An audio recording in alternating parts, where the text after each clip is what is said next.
রূপালী মৎস্যে স্বনির্ভর দেশ সবার আগে বাংলাদেশ এই প্রতিবাদের সঙ্গে নিয়ে লক্ষ্মীপুরে জাতীয় মৎস্য পক্ষ উপলক্ষে সড়ক র্যালি, আলোচনা সভা এবং পুরস্কার বিতরণী অনুষ্ঠানের আয়োজন করা হয়। 16 আগস্ট সকালে লক্ষ্মীপুর জেলা কালেক্টর ভবন প্রাঙ্গণ থেকে র্যালি শুরু হয়ে গুরুত্বপূর্ণ সড়ক প্রদক্ষিণ শেষে জেলা প্রশাসক সম্মেলন কক্ষে আলোচনা সভায় মিলিত হয়। জেলা মৎস্য অধিদপ্তর কর্তৃক আয়োজিত অনুষ্ঠানে প্রধান অতিথি হিসেবে উপস্থিত ছিলেন জেলা প্রশাসক এইচ.এম. মেহেদী হাসান। জেলা মৎস্য কর্মকর্তা জসিমউদ্দিনের সভাপতিত্বে আলোচনা সভা ও পুরস্কার বিতরণী অনুষ্ঠানে বিশেষ অতিথি ছিলেন পুলিশ সুপার মোহাম্মদ আবু তারেক,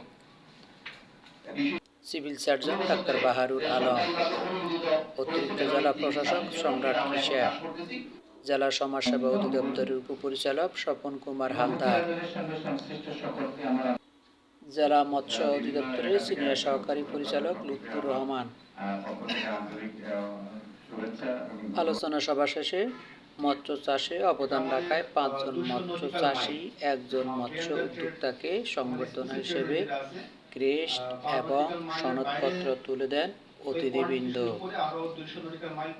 এই সময় বিভিন্ন জেলে সংগঠনের প্রতিনিধি, জেলে মাছ চাষী, মৎস্য অধিদপ্তরের অন্যান্য কর্মকর্তা কর্মচারীবৃন্দ, সাংবাদিক সহ বিভিন্ন শ্রেণী ও পেশার মানুষ উক্ত অনুষ্ঠানে উপস্থিত ছিলেন।